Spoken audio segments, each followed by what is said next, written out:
everyone, and welcome to Arcane Focus D&D for Trials of VinTear episode 43. Oh, we'll get into that in a bit. I'm Mike, your DM, and joining me are my amazing players. Say hi, everyone. Hey. We got Amber. Hey. Crash. Hello. And Titan. Howdy. Oh boy. Well, just a quick reminder for everyone watching, this is a pre-recorded episode, so if you're watching on the Purple app, we're not actually live, but we probably will be in chat somewhere. And if you'd like, you can always join us on YouTube, which is youtube.com/arcanefocusdnd. And there you can subscribe, see all of our past videos. We've done a series right now. By the time this has come out, I think we're probably like halfway, maybe nearly done with Covenant Chaos. Been very, very fun. What else to say? Oh, join us tomorrow for Short Rest, which is an episode that we do. It's a little podcast where we get this particular session and we just condense into 10 minutes. But yeah, I think that's kind of everything I wanted to say. I'm not going to ask anyone to roll me a d20. We're going to be gracious today. We're going to be gracious today. But I do have an ad read to read. Oh. Ding dong, ding dong. Ho, ho, ho, ho, ho. Merry Christmas, everyone. Can you believe that by the time this episode comes out, it's December? No. Oh, wow. How have all my good little players been? Have you been good? Oh, okay. Yeah. Well, since you've been such good children, I've gotten you all a gift. A big gift. Something grand and exciting, and something, by the time this comes out, and if it's not true, Santa's gonna be very sad. Okay? Santa will be very, very sad, and you all have to deal with that emotional trauma. But by the holidays, we'll have some positivity, which is why ArcaneCircle.games is launched. It actually should be around December time. Yeah. Asterix, this was recorded in September, so 3 months. At ArcaneCircle.games, you can promote your games as a game master, keep your campaigns organized with a campaign wiki and scheduling features, and keep more money in your pocket as we offer the lowest commission rate around. I've turned into Gandalf. Yeah. You did anyway. That's all right. So go to ArcaneCircle.games and go play some TTRPGs. None shall pass. Fly, you fools. That's actually really hard to do, I realized.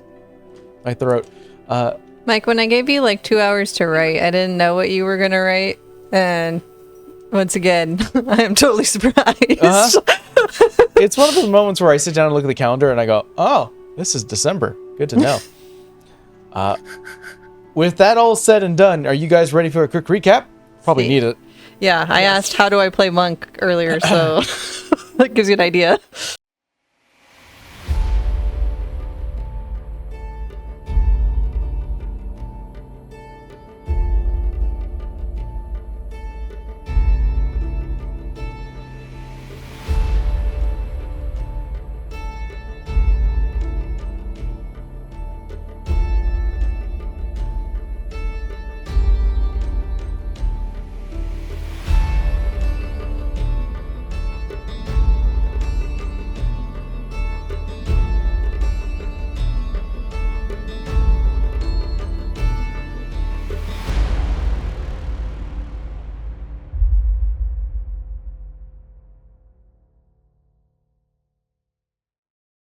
The attack on Everloom is still fresh in our heroes' minds as the departure of Diva, as she sets off to find answers within her own transformation that is currently afflicting her.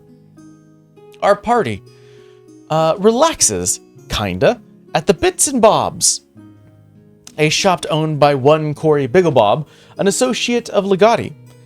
During this time and at the shop, we heavily investigated the robotic assassin that Moore's grabbed, and learning that it was made out of some sort of malleable fabric and interwoven metal strips over hardened shell. Let's see, beyond the wounds left from the fight, you can see within that there are no wires, but more of a webbing of mesh inside of its chest, connecting to one arcane core. We then shift our attentions to an alter dragonborn who, after a tough interrogation, learned that the doctors, whom the figure carries out tasks for, is working to grab some of the society's quote-unquote discarded and retooling them, aiming to improve the people of Aduna, and has called the killings from the gas as a necessary tragedy and growing pains. We also learn that from Bigglebob that he theorizes that the impact, a locale south of Helenate, was caused by a dream hunter society who was a spacefaring civilization that landed here in Aduna with a heavy crash. There was also some rough effigies taken from the base of the impact, tucked away, that now look of some sort of faded away effigy of a tiefling, feminine tiefling, as well as a tusked male tiefling. And all the while, during this sort of investigation and learning and this exposition, Moores has been struggling to keep his form solid.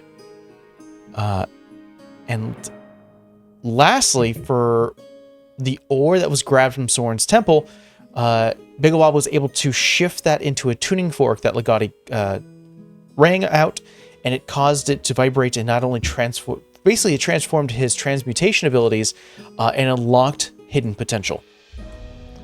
A clear step in his transformation or a transmutation magic to fully help Teller. As you were all getting ready to leave, taking Corey's cart, as he has now lent that to you with a couple of horses, Morris was pulled into the book. And as a reminder of that particular event, the book, you hear an audible thud as the book hits the floor. For that brief moment, you heard sort of a waning voice as Morris is sucked into this red leather-bound book that he's been carrying with the title, The Lost Hero. In this moment, we'll say that Legati did not see this event, or probably saw a little bit, and now is like further away from the actual book falling. So you three, having the sort of the immediate front row seat of what just occurred, can act if you wish. Bless you, by the way. Yeah, bless you. Thank you. Mass sneezed. It's the dust. Yeah. Yeah. Yeah, I believe I was working on the wonky wheel of our carriage because Oh yeah. why is it like that? But yeah, I'll drop my tools and go over to the book, flip through the pages, like as if Moors will pop out of one of them. Silently speaking of the book, you pick up the book, start to go through it, and there are new pages added inside here. Sorry, I lost hero. It's the Unknown Hero is the name. As it's now been melted away, sort of the gold lining title now shifts away to shows Moore's name. Like within the ink and text, there is still a subtext of the Unknown Hero. There are details of beast, hero, and villain as illustrations start to form within the book. A shadow creature looming over an illustration of Morris with malicious intent. An arrow. So good you picked up the book. There was a reason why your attention last night was so drawn to Morse. You sort of focus on that shadow. And for a brief moment, as it's still morning, the shadow, you could see ink erupting from the book as it starts to spill over like water on a counter that has sort of met the edge. It is just constantly spouting off like a geyser, just off a soft geyser. Like off the page into Off. like onto the ground. Off the page into the ground. kind of like hold it away from me in like a sort of like reflex, and I look around to the others around me like, For Mask and Phoenix, were you looming over? Were you staring? Or were you like in shock? And like, what was the last face we saw for both Phoenix and Mask? I think it was like- just. Go ahead, go. Oh, I was trying to talk him out of stuff because of everything that was going on, if I remember correctly. So I think I was very face to face with him when this all started to happen. And so I think as Arrow picks up the book, I'll be like, and then as he kind of holds it out, I'm gonna take off my ascot and kind of like not touch the book, but like put it so we can carry it without, and be like, maybe we shouldn't touch things we don't know about. That's good to know. We don't get that far. Okay. What occurs is as you go there is a the last released from your lips. It fades. And now knowing and sort of this sort of vision, I'm going to ask Phoenix the same question to a certain point and degree. Is Arrow, you look up to look at Mask as they are kind of trying to help, like basically tell you to stop or pause. They have frozen in space. No. Phoenix, what was your initial reaction as you saw Morse fall into the book? I think she kind of just stood there in shock if Mask was talking to him. I think if she sees this, she's going to try and knock the book out of Arrow's hands with her staff. Okay. Again, not able to go that far as you stand there. It's kind all of right. look at Arrow, ready to take action. And I think it's fairly safe to say that Phoenix's hair made of fire always is sort of wafting. Mm-hmm. That fire is slowed to a crawl to a point where it stops moving. And Arrow, it is silent, quiet. Do you reach for one of your party mates? is the book still animated? Like, is stuff still pouring out? It's still pouring out. It's like, Yeah, I think, like, he looks between them for a sec, like, guys? And we'll reach out to kind of, like, I assume Mask is maybe closest, so I'll, like, reach out and, like, touch, like, their arm.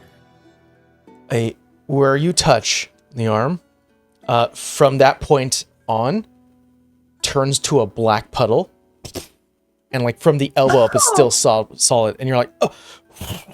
And you've now realized as you look down, there is a pool of black ink sort of starting to gout, like the amount it's coming out of, it's concerning. You look over to the cart and you see Legati, who is sort of looking in almost like a curiosity and is frozen still. The ink you start to see, this black starts to crawl up, very venomous style, sort of this almost tendrils going up the alleyway that you're in, to a point where it looks like you are being sandwiched in by black. Okay. I was, like, crouched down holding the book, so I'm gonna stand now. Start, like... I think there's only, like, a very small moment of recognition, and I'm going to call out for Moors to see if he can hear me while I'm still holding this thing away from myself. You call out for Morse. And you hear the sound of a bell.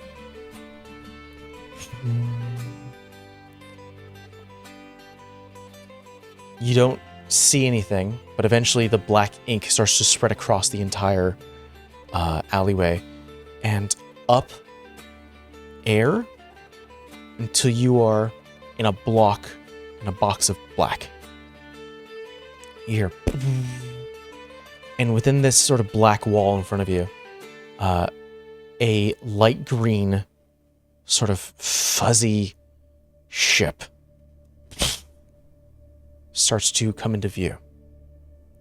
voice next to your ear. Inner darkness, hid it from our gaze. But you witness a tome of lies and souls. I cannot claim those within parchment. The gout starts to slow. Is it the same voice that I've heard before? Yeah. Where's Moores? What's happened to him? The ink has taken your one.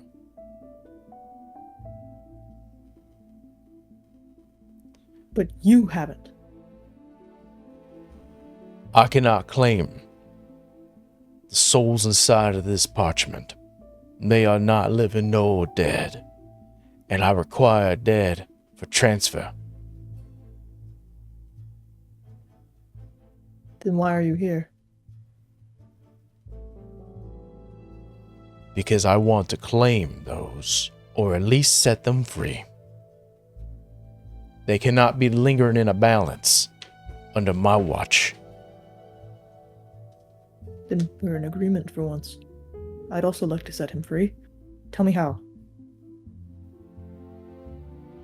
You must know, beast and hero both lie within the page and ink. Seafaring folk get told many stories, not all good. Think hard, sailor, and give me your answer, 'cause this book, it's incomplete. Would you risk completing it and risk the release of the beast to save your friend?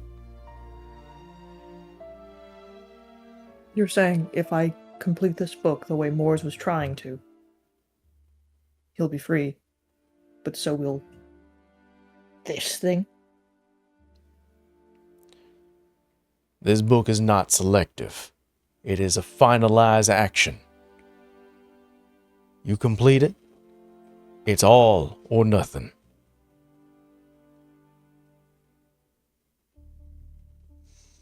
Understood. I ask again, do you risk the release of this beast to save your friend?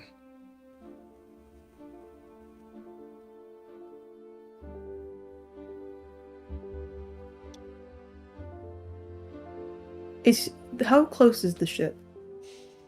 It's getting closer from sort of this view of black and void. He's quiet for a few beats. Is he with you? Alto? Is he with you? Crewmate Alto is with me. He has not finished his time with me.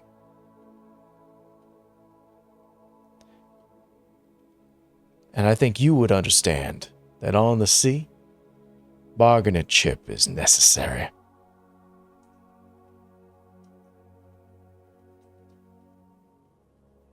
If I set Moores and this thing free, will you give my brother back to me?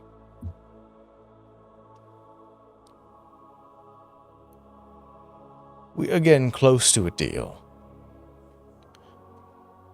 I would be more inclined to trade a soul for a soul. And I am not wishing for your death, but I am wishing for release. You take up my charge, and then you can make that own decision.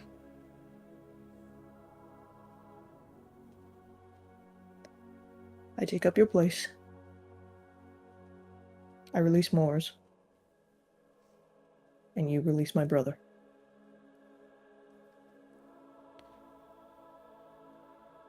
Is that right? Only persuasion check. God! This is why I don't normally do these. I'm not good at them. Okay.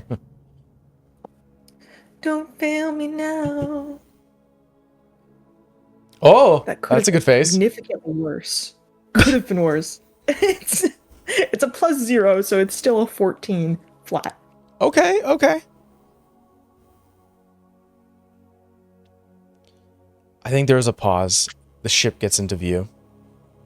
And there you see standing on the deck, looming over the side of the ship, skeletal bird avian head upon a skeletal-like body wearing sort of a jacket, sort of a captain's jacket, hat, sort of fixed to the back, weaponry on the side. Sort of the sunken, like not even the existing eyes, the eye holes just sort of viewing from one end to the next, as a bird would. You're not captain yet, nor are you able to take the reins. Let's prim you up to be captain, though. And then I'll take that deal. I can't entrust my charge to a boat hand.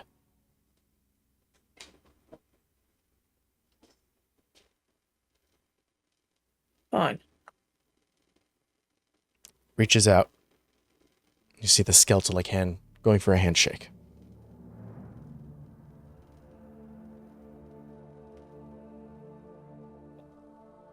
Damn you, Moors.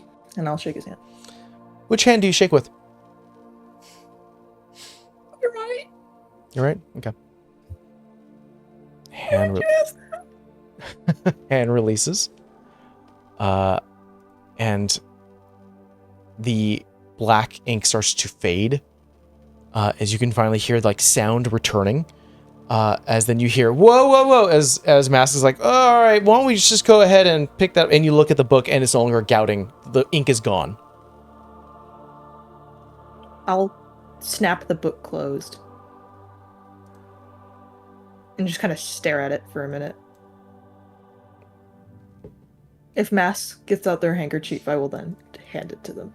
It is kind of like hanging hammock style in front of you. I'll drop it into the little hammock. And then Phoenix, what was your intention during that moment? To knock the book out of Arrow's hands. Do you, I mean, you see this happen. Do you like, you just have the staff at the ready? Yeah, but I think she was in the process of hitting and then froze, but I think she's trained enough to not hit him. Like, I think to there's hold that sound of leather gripping in your palm, Phoenix, is you're just like, okay, any point.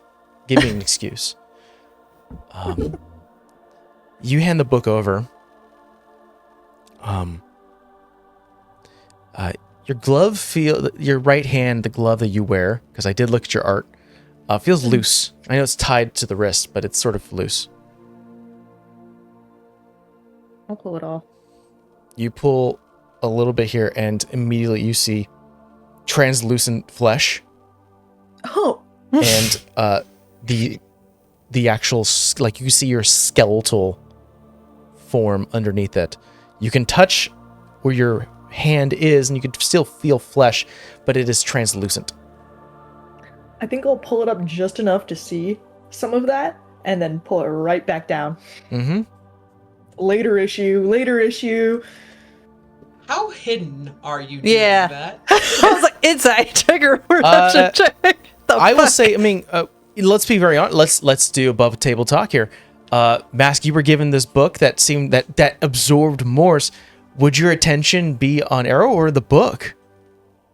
I was gonna ask, how noticeable was the pause for us? Does it feel like nothing happened to me? Oh, it feel like nothing happened. Okay. So they just kind of, for my sake, I go, and they kind of snap the book and drop it in. Okay. And then kind of lift up their glove a little bit. He kind of looks at his hand slightly and then down. I feel like I would be watching Arrow, because I feel like even touching a magical item kind of, to me, is like, oh, we don't know what that is. Sure. Then I will ask, because Phoenix, you were also fairly interested. I would ask you both to make perception checks. And if you would like to try to keep this hidden for now, a later date issue, Arrow, you can go ahead and roll me a sleight of hand.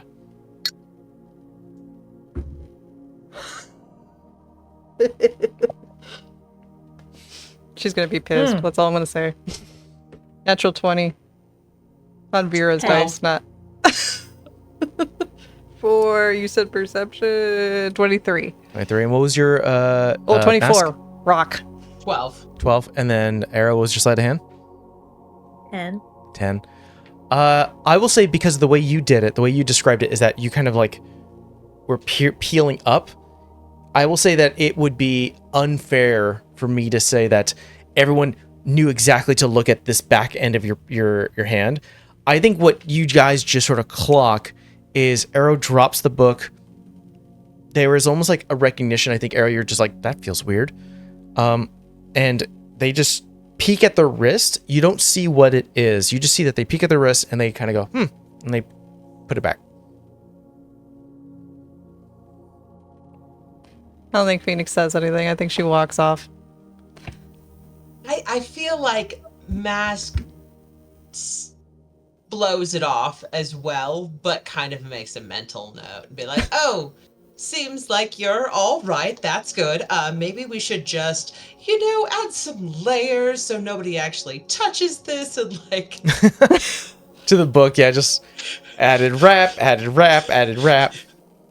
Avoiding actual contact and kind of watching Arrow the entire time and kind of putting it, like clearing out a basket and making a safe spot so nobody actually is directly touching it for a moment.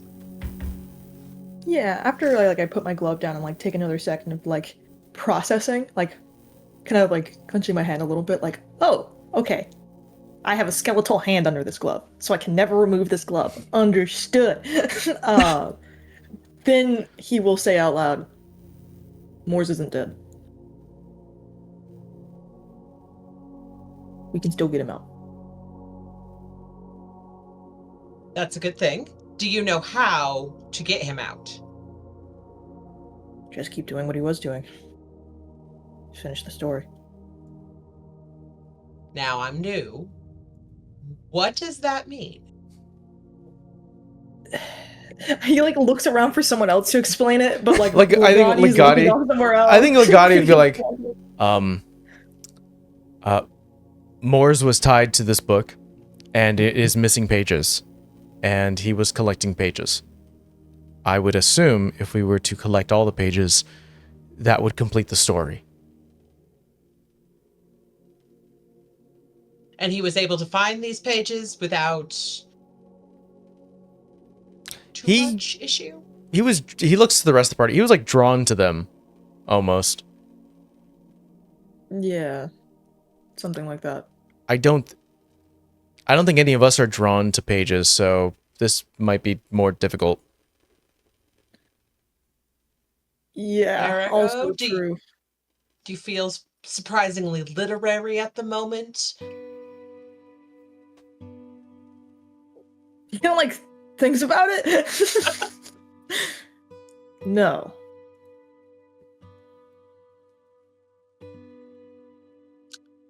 But maybe that will change, or maybe we can find someone. Maybe, I don't know. There are book-obsessed people. Surely someone knows about this.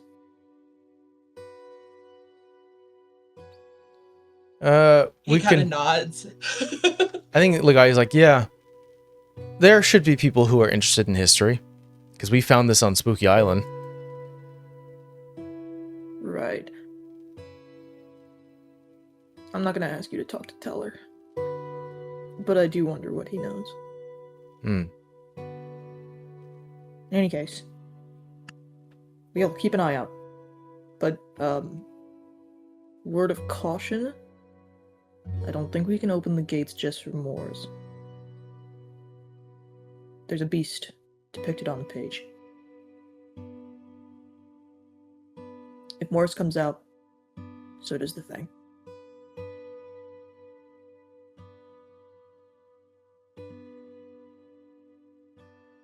Mask has like pulled out a notebook and is making excessive amounts of notes. Spooky Island. Did we not tell you about Spooky Island? No? What's... Pray tell. Maybe we should talk when we get on the cart. Very cool place. It was very cool. I liked it. I enjoyed it very much. This one ran and fought some shrimp. Or crab. Like Phoenix is in a corner. Like she is just deep in thought and not happy about all the shit that's going on right now. I need to. This is me talking because I don't know if this is above table sort of mentality, but what is going through your mind right now? I think the trope we keep talking about is that people that Phoenix eventually finds as a friend or something else die around her, and this is not helping the complex she continues to fucking have. So they either leave or they die. So she is not in a decent place. She is just quiet and trying to stare out into. Are you able to listen to the rest of the conversation? Yeah, she's listening. She's just not talking. She's just thinking. What goes through Phoenix's mind when Arrow says he's not dead? Is there a hope? Is there a little spark? I think it's more of a curiosity. Okay. So I think maybe Phoenix, you sort of like, that was a moment like, great, I lost another person. And then hearing, like next to the cart, hearing sort of the discussion sort of ahead, turns around the corner to sort of like, now a curiosity has been sort of blossomed.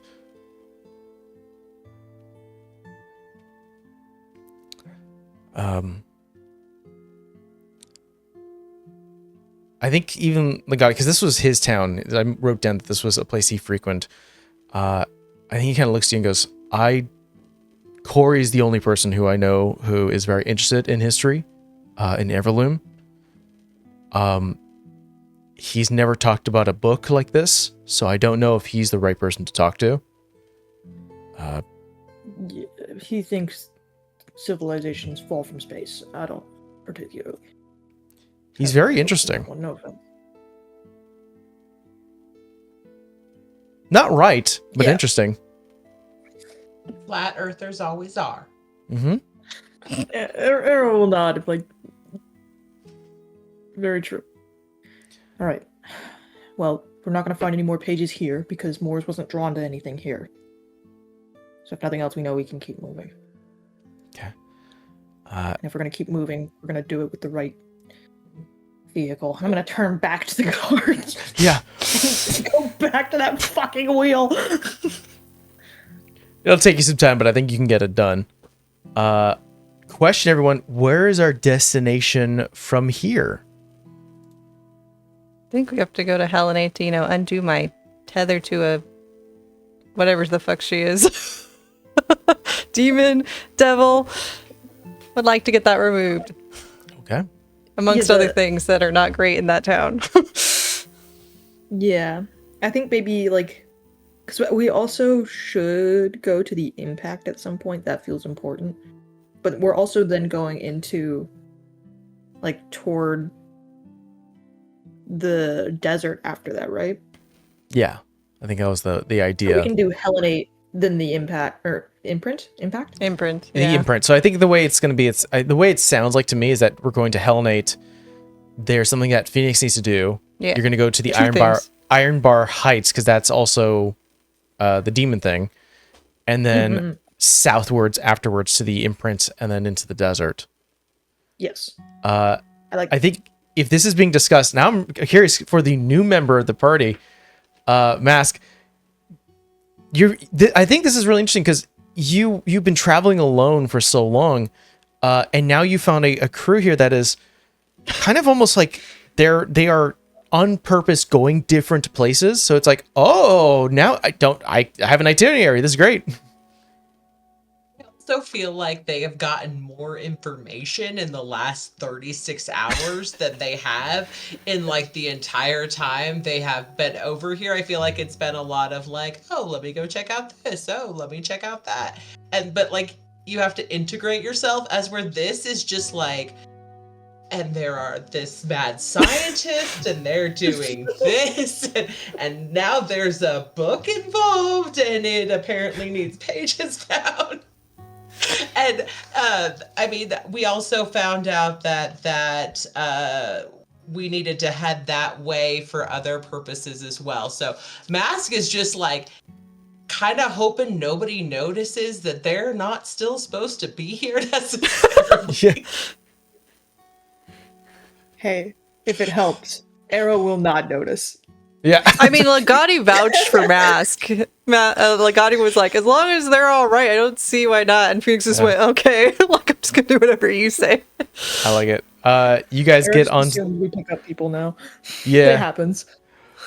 You guys pick up Mask, get into the cart, and start to ride off. I'll say for easeability's sake, Legati is going to be the one who's going to man the horses, as you all are kind of left to your own devices in the back of the cart.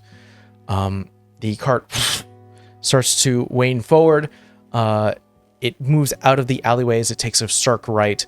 And you see off in the distance while you're inside of Everloom, once again, Soren Heights and the Iron Heights, how they meet and how sort of the different peaks are seen from this distance.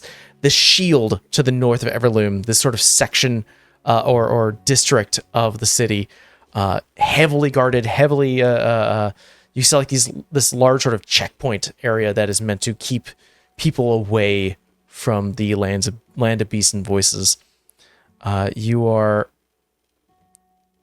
seeing the signs of battle from last night as guards are currently stopping folks, asking them questions. You can see that they not pull people over, but essentially like flag someone over, walk up to them, and there is a soft discussion as they have parchments themselves and writing down notes.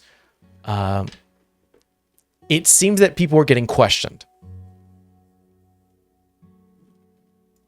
I think that's what Legati tells you, is that everyone's getting questioned. What should we do? About last night? Yeah. We can't just avoid it, can we? Go around. Maybe. Mask has an idea.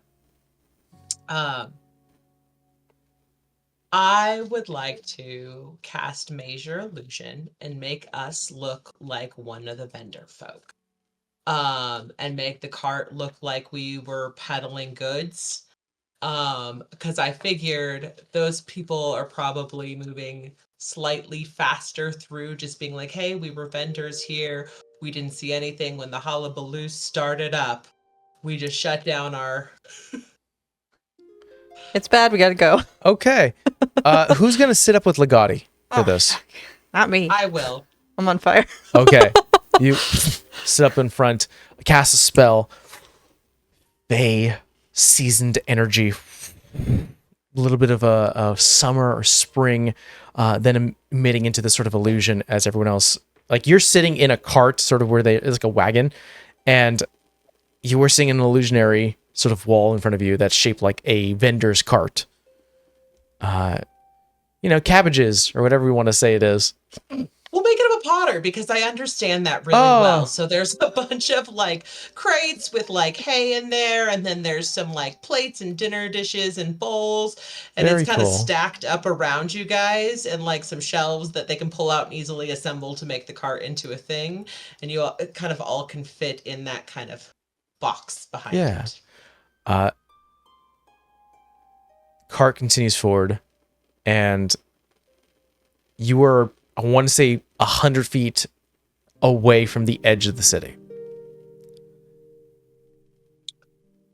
Hold it! It's a voice calls from behind. Good afternoon. How are you? Stressed. Do you folks mind answering a few questions? Not at all, not at all. I understand. It's just your job. I'm sure you have a lot after the hullabaloo last night. Speaking of which, what did you see anything last night? Oh no. We're merely potters. Me and my partner here came to vend for the I'm the partner. And we were, the moment things went crazy, we kind of just shut down the stall and went off to have a drink in the tavern. Didn't really hear anything except a few shouts and a few people saying stuff was happening. So you heard things got crazy last night. I did. What did you hear? that there was some random rambunctious. I heard that they had too much fun, if I'm honest, the drink and the smoke. And that they had started attacking the good patrons. But it was beyond my sight. I had only heard some crashing and saw some people running, really, and got the story from them. Roll me a deception check. I hope your deception's good. Legati, help? Must be. It must be. Look at them. High charisma. Uh-oh. Yes. I don't like it. Yes. Yes. High charisma, yes. Low roll. No! It is an 11, but I'm 5. I think the guard who currently is writing down your statement goes, okay, so from my understanding is that you heard that there was a drunkard or something getting very violent. You decided to close shop, pottery shop, I'm assuming, and you left your shop going outside to go to a neighboring bar to drink? No, the shop is the cart, and we packed up the cart and took it to the inn. I see. Understood. Have you seen these folks? And pulls out a rough illustration of you guys. Oh no. And goes, it seems that these folks were involved in the incident. It doesn't seem like that they were the instigators, but we would like to question them, as it seems like they were part of it. Did you happen to see them? They stopped by your shop at all? Is this said to Legati? Of a picture of remember, they look Legati? different. I think what it is that it is very bad. It is it's like not hand-eye, but it is eyewitness testimony. So it's not exactly you guys. It's like a human with a hat. There was a drow with some leather. And I think right now they're just trying to suss out things. So they're just see a guy and another person sitting here who are potters. And I think this disguise definitely just like, I think they sort of tell them, or tell you guys, had reports that they were visitors. So I'm assuming since you're citizens here, you have your own shop, that you probably would have seen something. Did you happen to see these folks? No, we have not, and we're visitors as well. That we're traveling artisans. This is the booth, the shop right here. I know doesn't look like much. I don't think I've seen anybody who looks like that, though. They are kind of a mismatched bunch, I think I would remember. Okay. Roll me another deception check. Yeah. Not that other dice. Different dice. Okay, no. We're using the pretty new dice. Okay. Imagine Arrow and Phoenix just like dead silent in the back of the car, like. Mm-hmm. It's worse? It's worse? It's a 2. Oh. Plus my 6 is an 8. Bad dice. He looks to you, looks at Legati, looks at the sheet.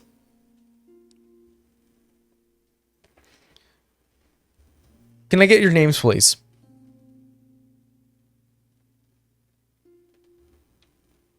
I am Mask. Last name Friedman.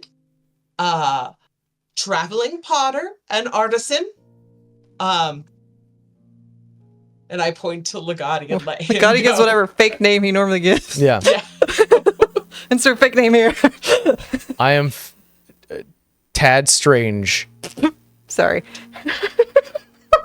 Yes, you are, friend. I'm sorry. I'm sorry, Nick. No, it was perfect. Phoenix is just Understood. Write something down. Please feel free to carry on. We're not holding you. Thank you. And I, Oh no. like, give Legati the let's go. Oh, okay. Yeah. Whew. Cart continues forward.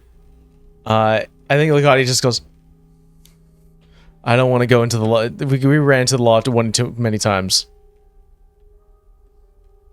Yeah, no, that was. I don't either.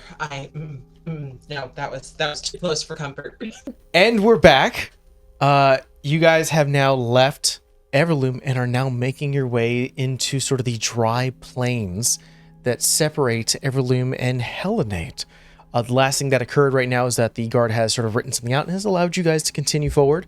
Definitely that era of you probably weren't at your peak, Mask, because you were like probably sweating a little bit. You were holding concentration on the spell, and you know, Legati's a great person. He's just not an actor.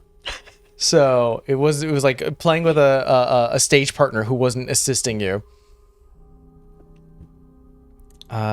This occurs, and you begin to leave Everloom. You are seeing the vast desert plains of VinTear. There is a landscape of mesmerizing tapestry of golden sand with brown, beige patches of grass that with the occasional green bush or tree scattered across rocky outcrops. Occasionally, you'll see a glimpse or a glimmer of an oasis glimmering underneath the bright sun. So there are like little pockets of water across sort of this very desert, very affected by the glass leech plateau or plains. You can hear on this sort of dry, hot day the faint sounds of wildlife echoing across the plains. You'll see something sort of shifting through some of the brush. Looking over to the right, and you'll see that it's like a wildcat that is currently, like we've entered the savannah, you know, where like you'll see it like it's prowling and looking at a prey. There is I would say about 4 or 5 elephants that are currently trailing along the plain that are currently like going across your cart, and you have to sort of stop your wagon for a brief moment as they start to walk across the way. The sound of crunching and popping stones underneath their feet. And it is a dry morning here in this sort of savannah plains. You are coming across a serene oasis that's currently coming into view, where there is vibrant flora growing from the ground, clusters of colorful flowers that are blooming on the water's edge, and there are numerous animals drinking and frolicking in the cool water. I will say this counts for probably like half the morning trip is this sort of event, as even your horses have to drink water. I think there is a moment where you could feel, I'll say since you're up in front, Mask, alongside with Legati, you can feel like your horse is almost swaying to get to the water. Watering hole rules. No one gets eaten. I'll trust that. I'm gonna nudge him and go, doesn't a cup of tea sound nice for us too? I think Legati would look back at, I'm assuming the magic has dissipated. Do we need to hurry to go to the place in Hellenate, Phoenix? I think Phoenix is deadlocked in her journal and she is rewriting and scribbling and rewriting and scribbling and is like kind of just looks up at Legati a little tense. Okay. I mean, I don't know what the fuck I'm gonna say. By the way, your dad's dead. I don't know. It would be nice to kind of just get it over with, and I've never met his family.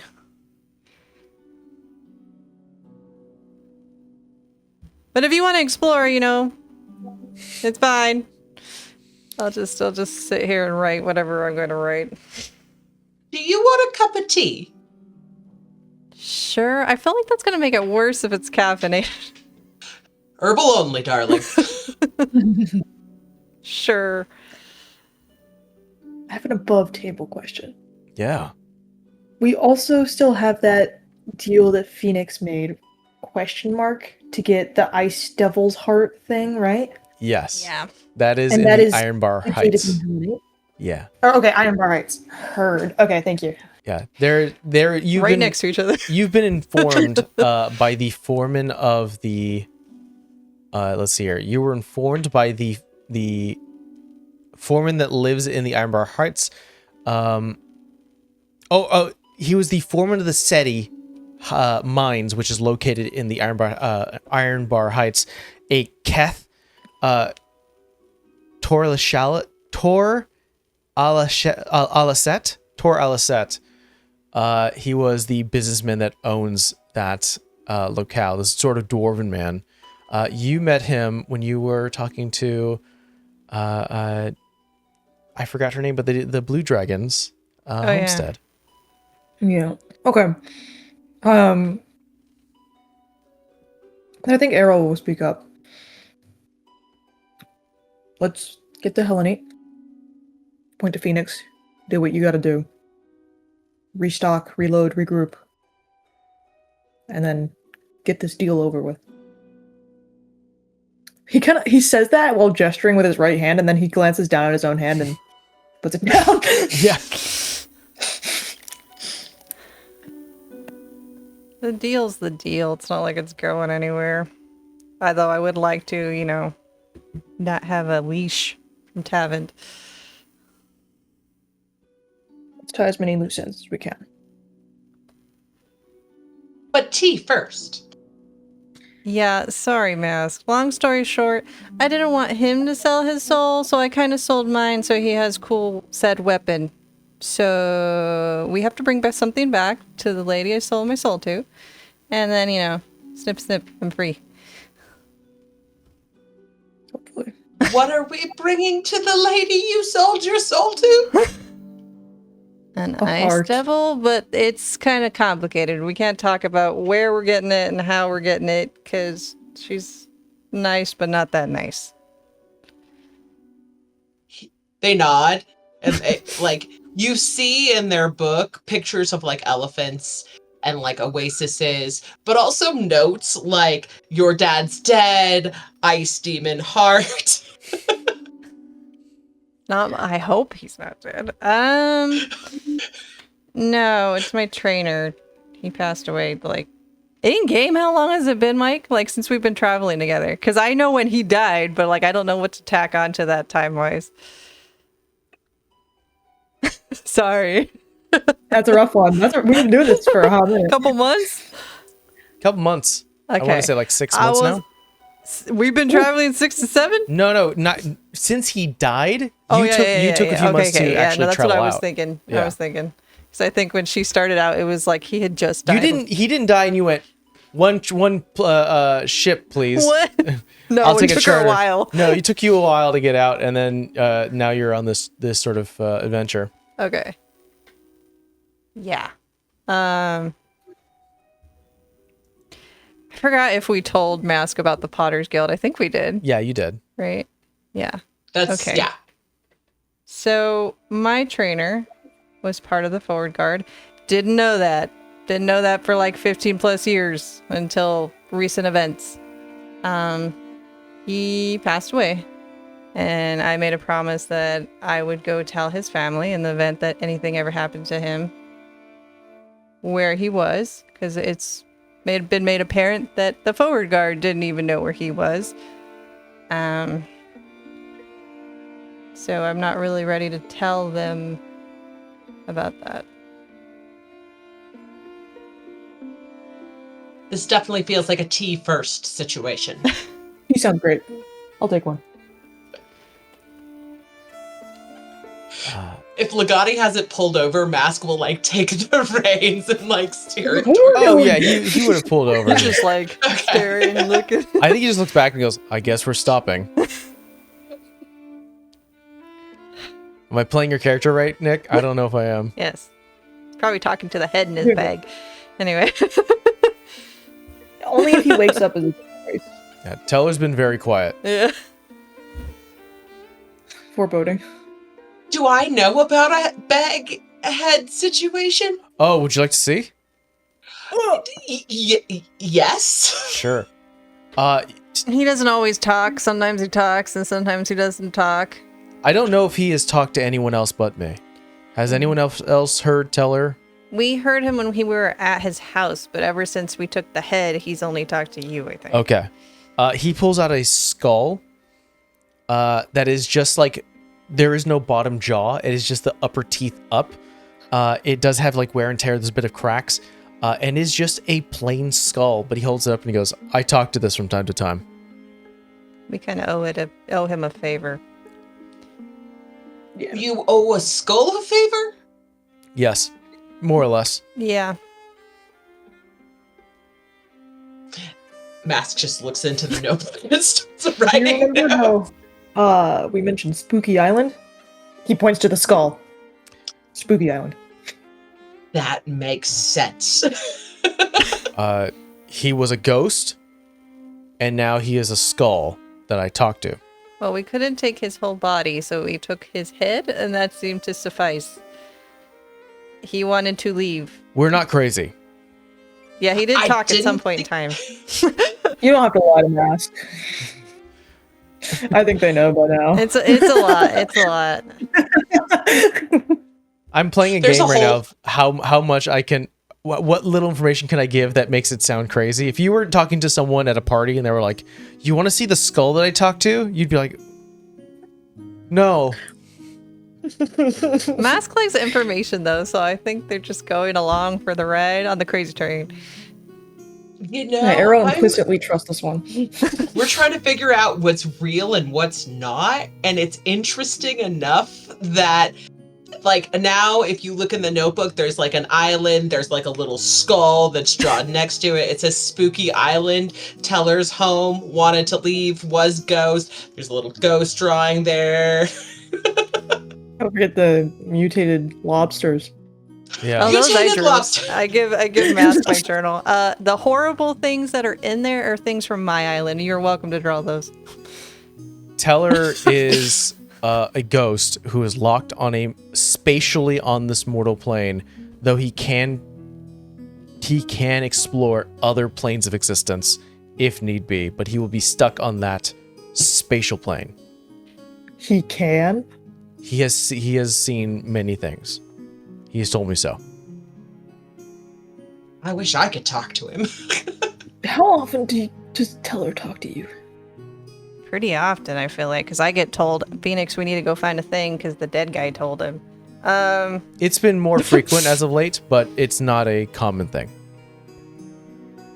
Okay.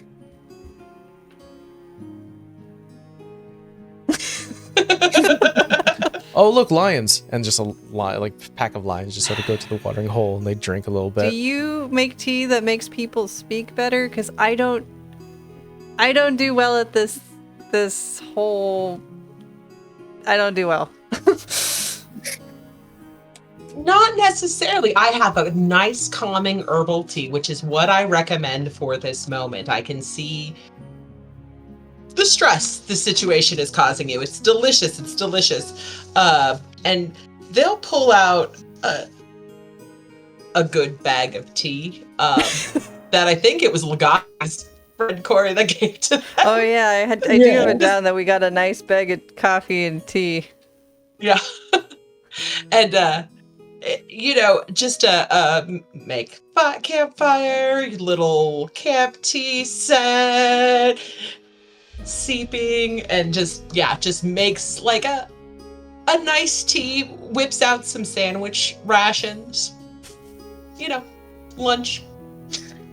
I'm gonna pull out my own, sketchbook journal thing while Mask is making tea, because Arrow remembers something, and he's gonna write something down on a piece, tear it out, fold it, and then pass it to Mask. Mask will, try to subtly take it while they're in the process of everything. If you open and read it, it's written down, do the others know that you can change your form?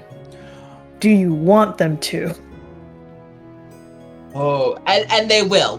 As the cups are handed out, they'll kind of discreetly, and they'll look up to Arrow and make eye contact with him, and give a little nod like this, and a shrug. It's a maybe. If it comes up. I'll kind of like mouth the word later. Mask will like nod as they take a sip. These two are having a silent conversation as Legati looks to you, Phoenix, and goes, "Antelope." She's still writing in her book and it's just like thrown off. I love you, man, but we gotta really have a conversation about a couple of things. About what? Not right now. I gotta figure out what the hell I'm gonna say. The Salal's all around us.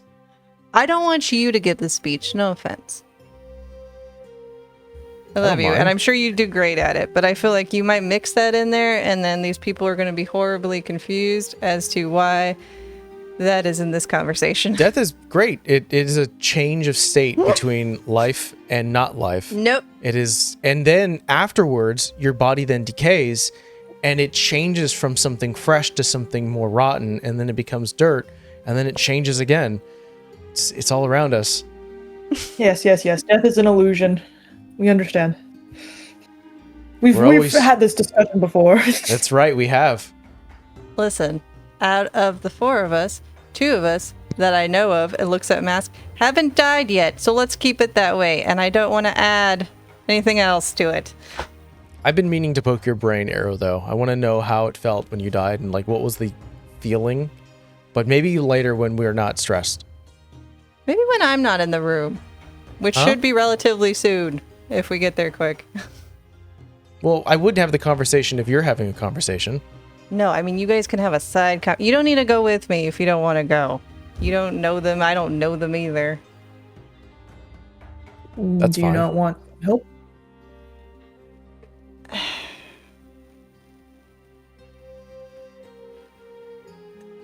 Yeah. I don't take help very well. You know this. Wasn't a confident yes. Wasn't a confident no either. I personally don't do well with this sort of thing. Like I've said, anybody that has gotten close to me has left or died, and I don't take it very well.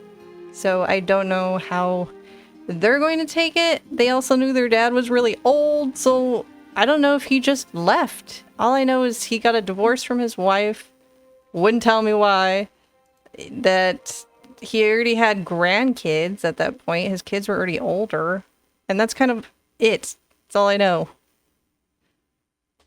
Do you need more? If you're just playing messenger for the dead, theoretically, that's all you have Right. to What say. about a nice letter? Or No, that. I promised I would do it in person. Besides, I got a handover, and like she has the stuff that like Joshua like made official. They technically have a house in Anburn, and no one is gonna want to live there. But you know, they have stuff. I have stuff from him that should go to them. And maybe find some freaking answers. Like, why the hell did he not say anything about being in the forward guard? He left Wakia. What the fuck am I supposed to be? Like, the Diet Coke version? Like, Let's Coke. yeah, with Coke, sorry. The diet version? I would like to think the better version, because I don't got a big of a Sassafras. ego. But The diet sassafras of this world. what was that about?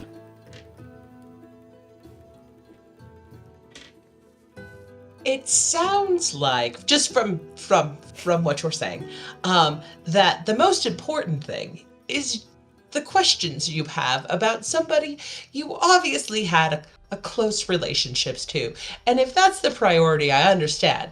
But other than that, nothing like a good courier and a well-worded letter couldn't handle the situation for you. Or just knock on the door and say that he's passed. Both Get it of over you with. are fantastic. I think you just see a little like glow of green in her eyes just for a second, and she's like pinching herself because that is very much old Phoenix coming out. Listen, he's like another dad, and he's the only reason I did not burn that island down to the ground, so I owe him that.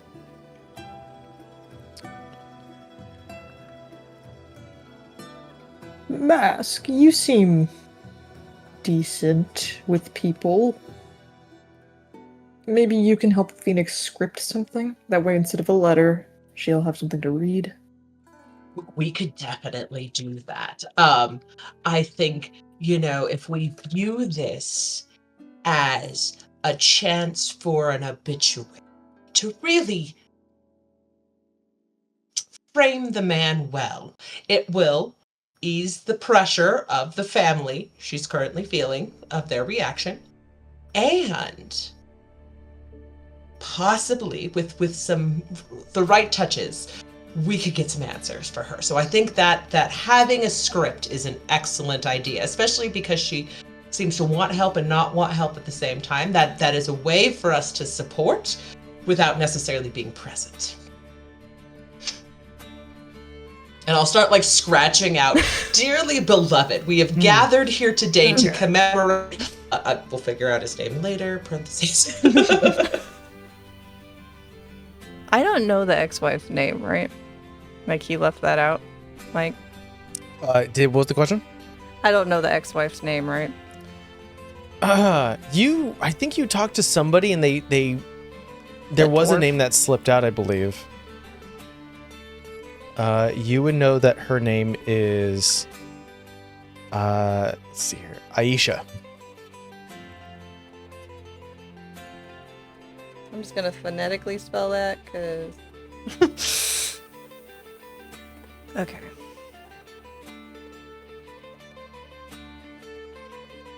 His name's Obadiah, if that's what you need. Obadiah.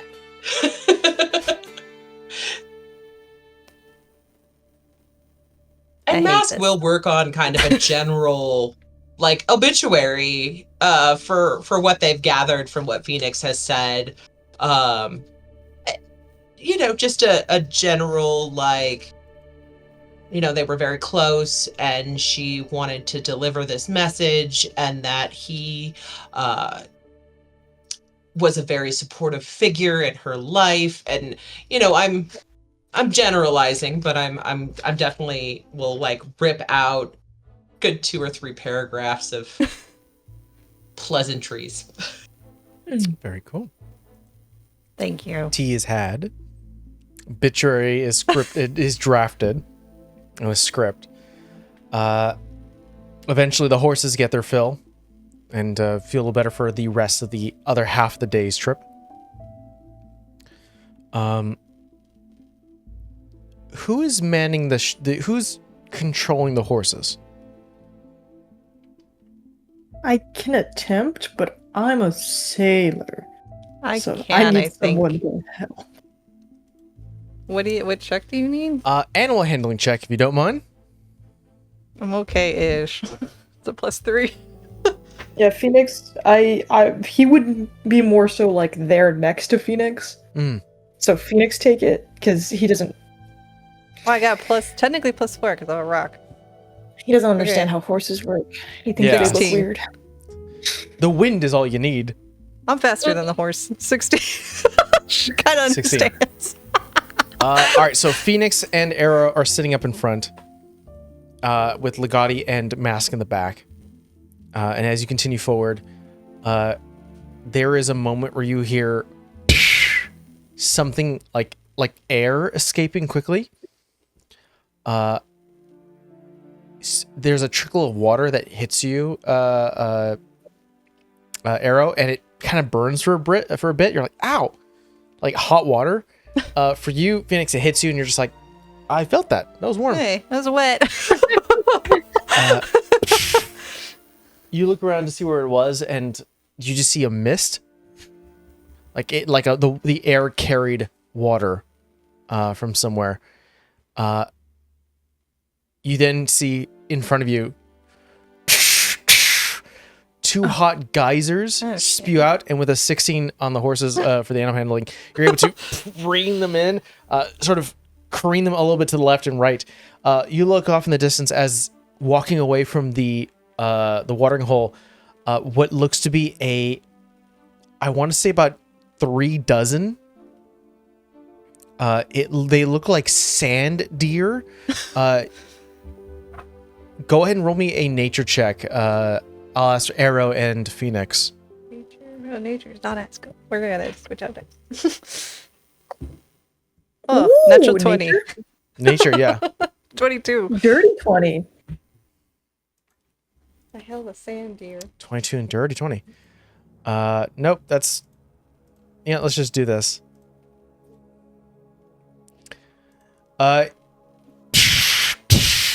Numerous geysers start to spew out, and with that nature check, you recognize these beasts to be dune stalkers. They are these wild deer that have like these like sandy like almost like afflictions on their stomachs, along with their legs.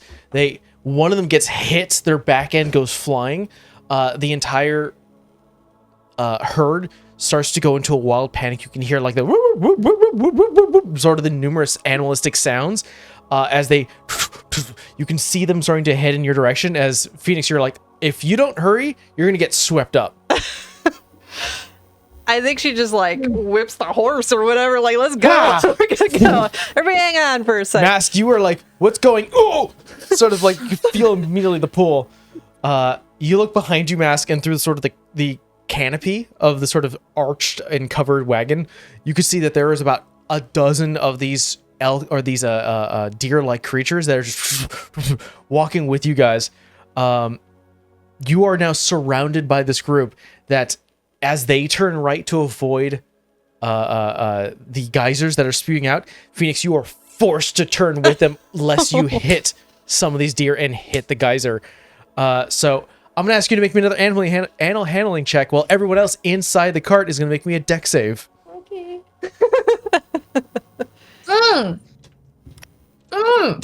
Okay. Okay. Well, you know how spectrums Dex are saving cool. throw. Well, the before was a natural 20. That was a nat 1 plus 2. So 3. We're going to go flying, y'all. 7. 7. Legati got a 17. As you're like, why are they turning? You start to turn as much as you can. The horses, one of them gets hit by one of the these Can't keep pets. dune stalkers. The horse looks badly damaged. You can see that it's been cut. One of the horns from one of these dune stalkers have like crusted against the horse to like turn right.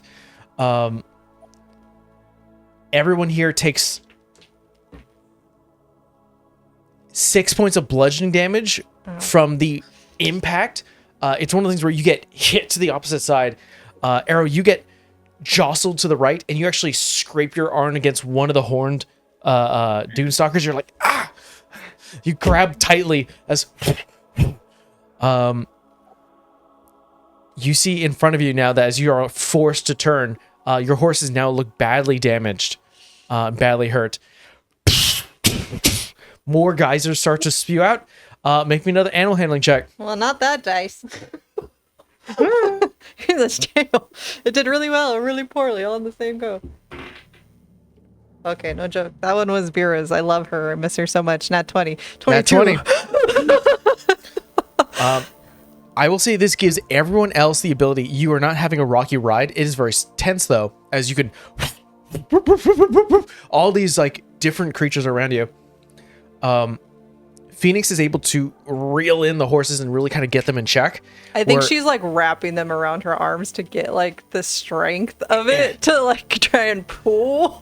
So I'm gonna ask you guys for both Arrow and Mask. Is there anything you guys would do to either calm or lead the stampede? No. 100% gripping onto this wagon cart thing for dear life. I have well, maybe. Okay, so we're trying to get out of this like geyser plains, right? Can I see the end? Go for it. Can I see the end of like Yes. this dangerous area? Okay. I'll say the problem is that you guys are smart enough to know that if you were just to like go a few hundred feet this way, maybe a few hundred feet. You can go that way. You'll be fine. That's the exit. The problem is that these creatures are not that smart, and they are kind of taking the winding path. They're pushing us, instinctually running basically. from one opposite end, going, "Oh, geyser," and then going the opposite. So, and you are caught in between the stampede. Okay, I'm gonna, if I can see the front of it, throw out dancing lights to see if I can get the forwardmost creature's attention on my look at the pretty lights, look at the pretty lights, follow the pretty lights. I'll say either roll me a persuasion check or Arcana.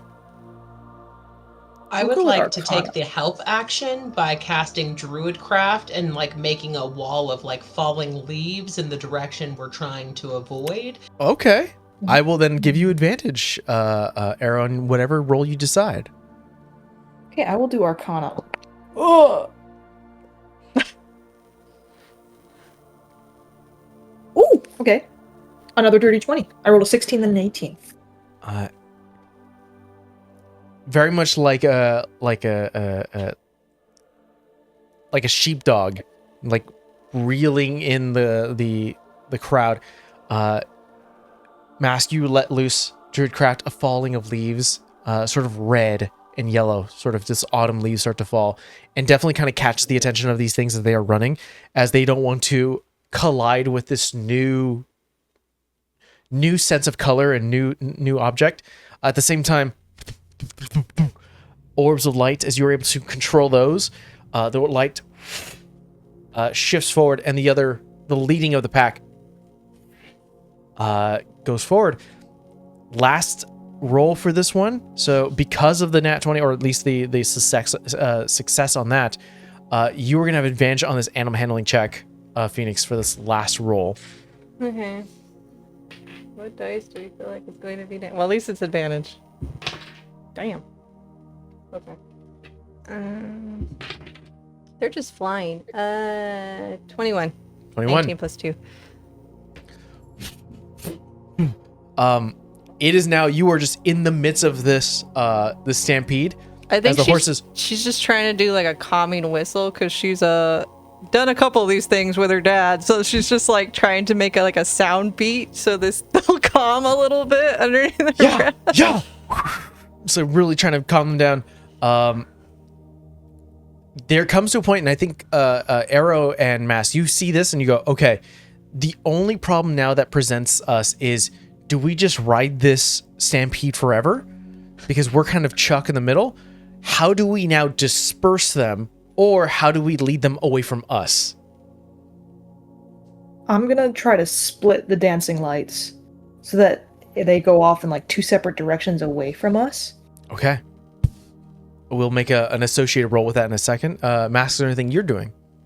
I would say, to kind of add to that, I would cast like it so that the wind was coming towards us with the same sort of thing, like a gust of wind, so it kind of pushed them even more just with the natural elements. Sure. What spell is this going to be? It's Druidcraft still, so it's Druidcraft. Nothing strong. Because you Yeah. are both utilizing the same spells and abilities that you did last time, this is going to be a disadvantage. It's not going to be as effective as the first attempt. So I will ask Arrow, and I'm going to ask Master, both roll me Arcana checks with disadvantage. Guess I can Legati help one of those? The guy got hit. Got smacked in the face. He's knocked out. God damn it. I rolled an 18, then a 6. So that's an 8. I got a 16 with disadvantage. I rolled a 19 and 11, and I have +5. Okay. Light splits, and I think what really kind of makes the motion here is that there is a gust of wind. It is not strong, so there will be a complication here. But what does happen is that the stampede does release, not before turning their heads quickly near the horses, and both of them take some severe damage. One of the horses drops down, the carriage rolls over it, and the horse does not get up. You have only one horse. It died? Or is it just injured? You stop the cart to sort of stop the movement. You can hear It is just not. It is intensely hurt. Is the stampede done? Stampede has splits for the lights and the air. Hold this. And she gives the reins to Arrow, and she goes over there, jumps out of the cart, and is going to go heal his freaking horse. I think this is the first time, Nast, you've seen this. Phoenix punches heels. Punch heels. I don't punch heal unless you want, like, I hate you but love you. So, you know, maybe. I heal you with kindness in these hands. Yeah. And maybe some bitterness, but hold on. So I'm going to spend a key point and do Hands of Healing. 56 now, I think.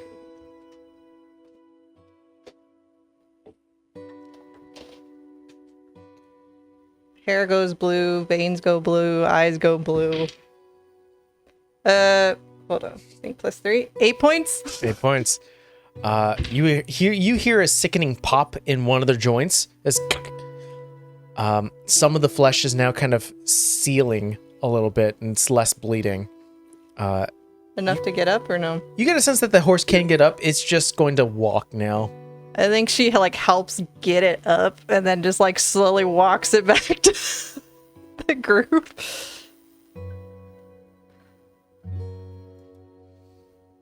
The horse kind of walking forward is alive, hurt, but is able to carry on. I think she just pats it and brings it back. He is releasing the reins the instant he is allowed. They make him uncomfortable.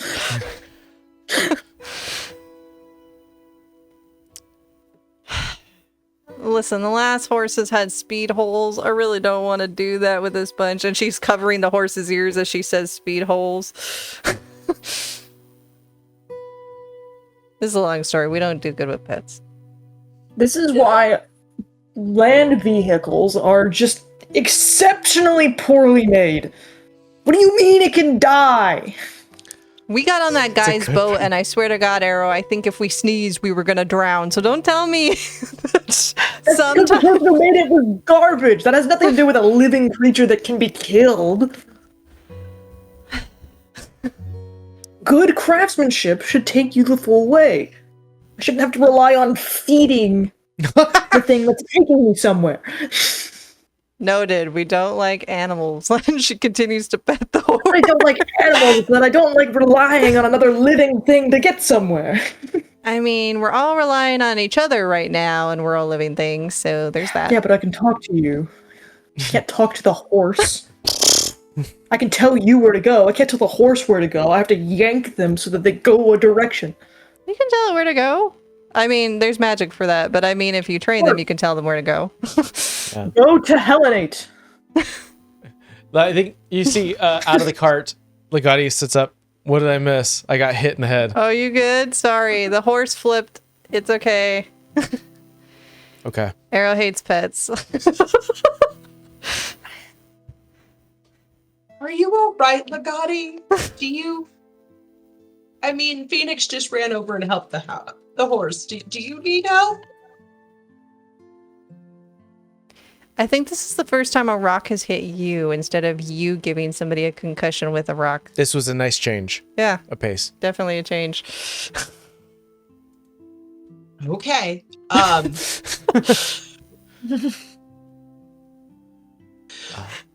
put the horse back in the whatever harness it was. Sure. It sort of trails off to the side as the path that you sort of continue walking forward. Fucking deer. Actually, technically fucking geyser, then fucking deer. It doesn't take long because of the savanna-like sort of hilly plains that there's not really kind of like anything that obfuscates the horizon for you. Without walls and without any real reworking of the land, it almost looks like the city of Helenate is built upon the wilds and did very little to adjust to a city's infrastructure. There are stone, rocky formations that stick out of the ground like pyres. The roads themselves are uneven and rocky. A tumbleweed is lodged underneath a unused carriage, and the view of the Dext view depths can be seen as there is a gleaming bright blue from the sea. Buildings are built out of dark stone, clearly brought and carved from the Iron Bar Heights. You currently all enter into Hellenate from the Silver Market District, and you can see that there are shops and vendors calling out for weapons care, repairs, fresh fish. Jambalaya is being sold, or at least a woman is sort of yelling that as well. It is evening, kind of supper time right now. I guess we're. I in need think of a Phoenix place is like, I'm gonna stay. go towards the food. She's already walking. aimlessly. Mask just like scurries up behind her and is like, yes, that jambalaya sounds pleasant.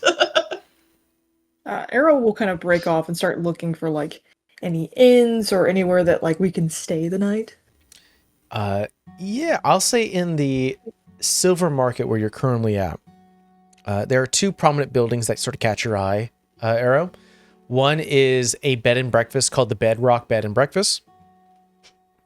And the last one is the Brexview Bar, which is a bar locale that does have like a little small like hovel connected to it if you wanted to sleep. And then they do have this, I think what really catches your attention is sort of this last thing, is on the edge of the Obsidian Top, which is another district that's larger than this one. It's on the line of that and the Silver Market. There is this, it looks like a cave formation with this bright neon, almost like arcane lights that are light blue. Oh, sorry, light yellow that reads the Cavern. It is an inn. Fascinating. I will make note of these and go eat with the others, and we'll tell them we have options. Yeah. Also, you notice as you are currently exploring the area is that if you continue heading east, there is the shore from the Brexview depths, this ocean that's on the eastern side of VinTear. There are not a lot, but a small amount of shoreside buildings and homes. But for the rest of the crews, you meet up back with everyone else. There are bread bowls and jambalaya and other like seafaring seafood dishes because you're so close to the shore. A lot of it also, it looks like everything is cooked with like charcoal. So there are like charcoal grills and things like a lot of stuff that's been kind of like taken from some of the wood here and sort of turned into that. There does seem to be also, there's this like deep coal, like I want to say like an oven that is currently being exposed in some of these like restaurants where they're just putting coal in, and you see like the plume of black smoke, but everything's getting hot inside, and everything is coming out, and you see like it almost is like flakes of like a smoky texture is sort of being almost infused onto the actual fish. Phoenix has thrilled to one be on her eating fish. head. And like, go ahead. Go on. No, I was like, she's trying to carry as many as possible back to the group. With Vask's help. No, I was just saying he's happy to be eating fish. He likes seeing the ocean again. That feels good. Sounds of aquatic birds, seagulls can be heard. Shoreline can be heard as well. I'll say that you guys kind of go in the middle of the city to find like a good restaurant really quick. Anyone who would like to take it out of their wallet, it's only about like 5 gold for the amount of bowls I'll say that Phoenix is able to carry. I'll take it.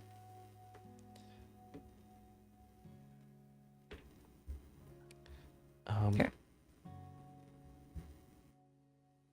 You start to eat, and I'm sure, Arrow, you start to expunge. Like, I found the few places that we could sleep at. Mm-hmm. Phoenix, roll me a perception check.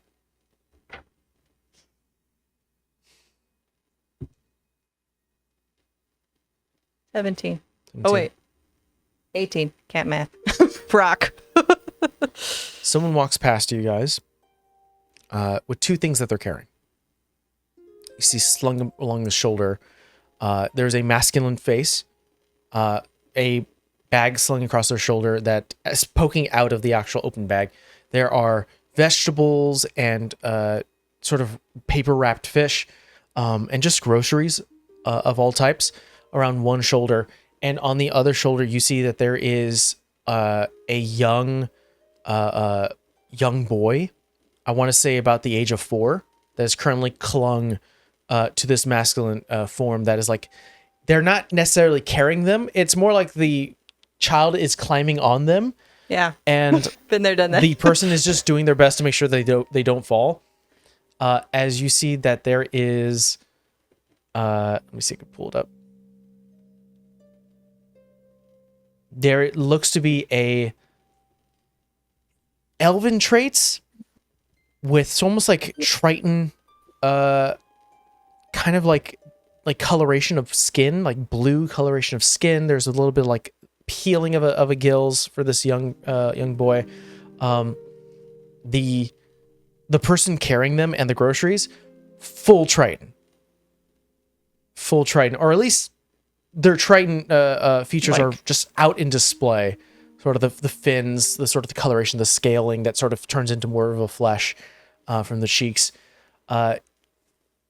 You hear, "I want to be on your shoulder," and the person carrying goes, "Not right now. We need to get back. Grandmama's waiting, okay?" Does it look like who I think it looks like? The masculine one, the man, not really. The young boy, absolutely. I think she like stops eating at that point and like she just kind of like slinks off for a second and just says, "I'll be back."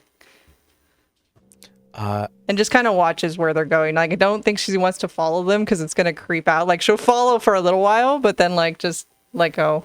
Where we'll end today's session is you followed from a distance for a brief moment. You see this figure carrying the kid as they finally get on the shoulder. They're like, "I'm on your shoulder. I know you are. Don't worry. We got to go talk to grandmama, okay?" And they head out to the shore. And there is a lone stone home. First story, like one story. It's not very big. There is already there is a water elf who currently is near the yard. Like there's like a patch of grass that starts to turn more into sand. They are playing around the house with another young boy who's probably like 2 years younger. And they are like, you're far enough where you can hear like greetings. You can hear, "Hey, Isa, how's Babu?" You know, the other one, the water elf turns and goes, "Oh, Alexis! Oh, he's doing fine. Usa, how have you been?" You see the young boy. "I'm on shoulders." "Yeah, I can see that. Go on, inside. Grandma would love to talk to you." "Okay." Gets off the shoulders, drops down, rushes forward. "Grandmama!" Yells out, and the door opens. And you see that there is no aquatic traits, just a half elven woman. As you see, dark hair, very dark skin, we're talking like there are these amazing photos of like very dark ebony women who just like, it's just like that is the profound like trait that you see. Wavy black hair that sort of goes back, with sort of these striking light green eyes, as she kind of like is holding something in her hand, like she's been like whittling or something, or she's been messing with something. There's like a little bit of tools in her hands. She like clutches them together and goes, "Oh, there you are. Come on in." Close the door. Our vision pulls out as there is a white fence that separates where Phoenix is and this yard and the home. A mailbox. Aisha. I don't think she knew what she looked like, right? No. I And think we're going to call today's game. I was going to say she just smirks at that whole situation. Thank you so much for joining us for whatever episode this is, episode 43. See you guys next time. Bye. Bye.